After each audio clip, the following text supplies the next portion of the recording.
it's been a couple months since we've actually pretty much finished the Meadow House, but Sandra and I have individually stayed down here, and we have figured out like there's certain things that we'd want to change. And many of you are probably like, you already want to change some things, but I think it's one thing when you actually design a house and you haven't lived in it yet.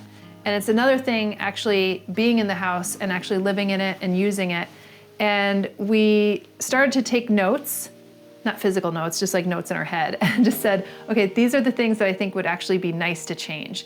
And one of the initial things was what we discussed is actually having a hugger fan right here and actually moving this light to that area in the kitchen.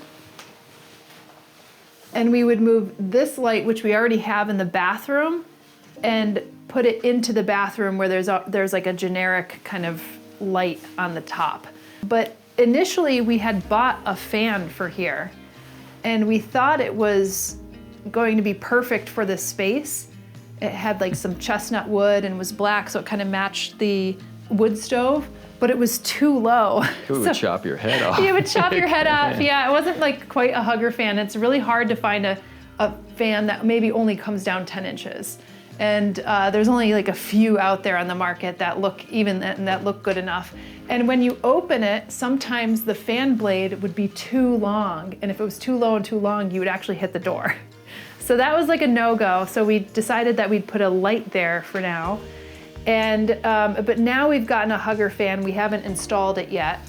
But that was one of the things that we thought. And it's not only for airflow, but when you're actually on the bed, and you're like reading a book or you're staring off into the flames of the wood stove, there's something nice about having like a slow moving fan right there. So again, just to kind of pull the hot air, the cool air over, and to have that kind of airflow, but also just the movement of a slow moving fan is really nice to see. So that's something that we discussed and determined that we would change. And we thought that the other thing that we wanted to do that is we have these beautiful lights that use this kind of shell that's I think sourced in the Philippines with the brass. And those kind of feel like statement pieces.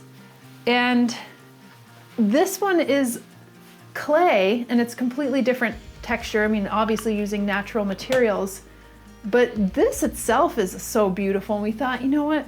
The way that this shines in the light, this could almost be a statement piece right here in the kitchen and fit a little bit better with the kitchen. Well, the problem is like this light's like the main light. It's the middle of the room. It should be the main light. And then these on the side are kind of like the secondary lights. But they don't feel secondary. The way it's designed now is that these feel like the main primary light. Yeah. So then it's weird that this is trying to be the main light, but it's smaller and it's made of a different kind of material.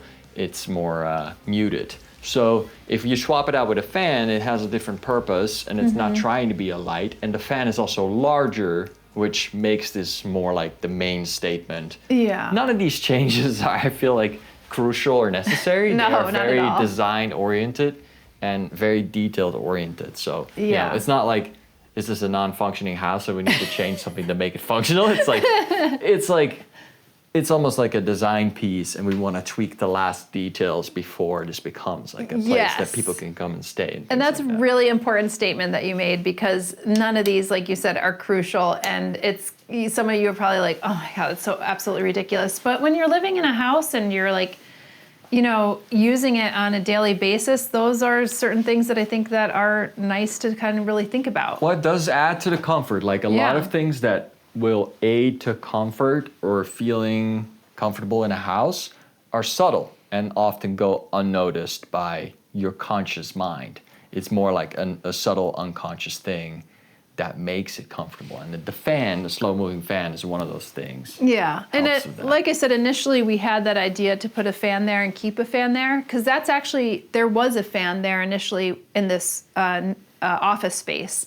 We didn't obviously like the look of it, but it was one of those things where we're like, hey, that's nice to have. So we did find a hugger light. We'll actually probably install that within the next number of weeks.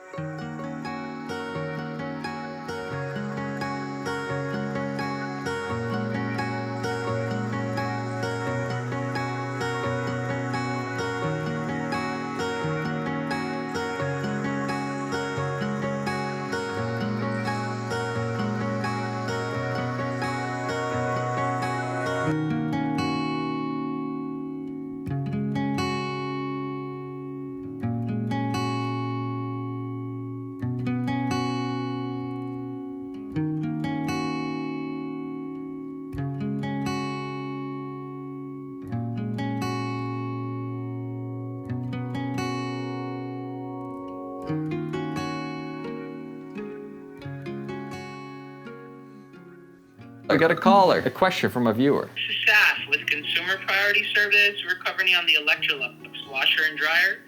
Well, one of the things that we haven't used yet is our washer and dryer, so we don't know if we need to make any changes with Wait, that. it's been 3 years? We just put it in. Yeah. Start over. Yep. So you may have noticed from our initial tour of the house, we had a different art piece here. And I ended up getting this Foraging Girl art piece from the late 1700s, and I absolutely love it. And I wanted it somewhere in this house, ideally. If I couldn't use it in this house, then we'd put it somewhere else. And then Sander actually didn't like the look of the other painting that we had here, and I had put it over there against the wall. And he's like, actually, that's a really cool place for it. But we loved this piece and decided that this would be a good place for it. And I also love the fact that she has this kind of burgundy red and white color that actually matches the Kippy photo that we have on the other side, the Kippy the red hen photo. And one of the other things that we're going to do and change is that this is another piece that Sander was mentioning, that kind of that subtle unconscious thing where you can't really stand the look of it. And this is our electrical box, so we don't really want to cover it up. We did try to paint it, so that really gives it an option where it blends a bit more into the wall, but you could still see it. And I had pulled out this old mirror that I had from Brooklyn. It was actually my old roommate's mirror. And I said, I wonder if this would actually cover it up. And my God, it's like a perfect fit. So what we're thinking about doing is having a hinge here so that it's still easily accessible. And we don't get in trouble. And we'll have to check if you can actually cover up an electric panel, which I don't think you can, but we'll have to figure out if it's... I think the most priority is making it accessible and having the person that stays here know that the electric panel is back there. Exactly. I mean, if you go to Pinterest, you'll see like tons of boards of people doing things to kind of cleverly cover their electrical box. But I think this actually looks a lot better. And when you're actually sitting on the bed or anything like that, not having to look at the electrical panel, I think is a really nice choice. Another detail to the success of this painting, I think, is the fact that the person in the painting is looking into the room away from the bed. Right. You know, if you were sleeping in the bed and you had this person like looking over you, I mean, this gets a bit into the feng shui rules of just like not even having sharp objects pointing at you. It just creates uncomfortable like vibes. Yeah, like a psychology of having somebody look at you like, but you know, Kippy also is looking into the room this way. And like, this is what I mentioned, like that her color of her feathers really matched the color of that girl's dress. And it was really something funny that like my mom stayed here while that painting was hanging. She's like, oh my God, that looks like your great grandmother when she was younger. And I was like, oh yeah, that's kind of crazy, as she does. So it's just things like that that I think, you know, make it feel a little bit more cozier, if you will. What are the other changes that we're doing here? Anything? Oh, you know, one of the other changes that we did, I added another painting over here. So we didn't have this, and I was looking to source a painting for this area. And we had this beautiful painting, and I found this. This is actually a Dutch artist that has this print, and I think this is actually from the 1800s? No, 1784. Better is a dry morsel and quiet therewith than a house full of sacrifices and strife. And I really love that statement because it basically just says, you'd rather not have a tremendous amount of stuff or food or anything and be peaceful with oneself rather than being in a house full of everything and just having strife and hatred and all that other type of stuff. So I thought that was a really nice thing to actually have in the kitchen and a good reminder. And I love the kind of these older paintings because I think it works with like the antique brass that we have and just sourcing them from places like that was at an auction. And this is actually from a fine art dealer that does collects like older paintings. I really like that. So that was one other change that we made. Rain chains? Rain chains, yeah. So if we go outside, and actually we put on the gutters, something that we didn't have before. So this is one change that we did. We decided to get rain chains, and we finally put on the gutters.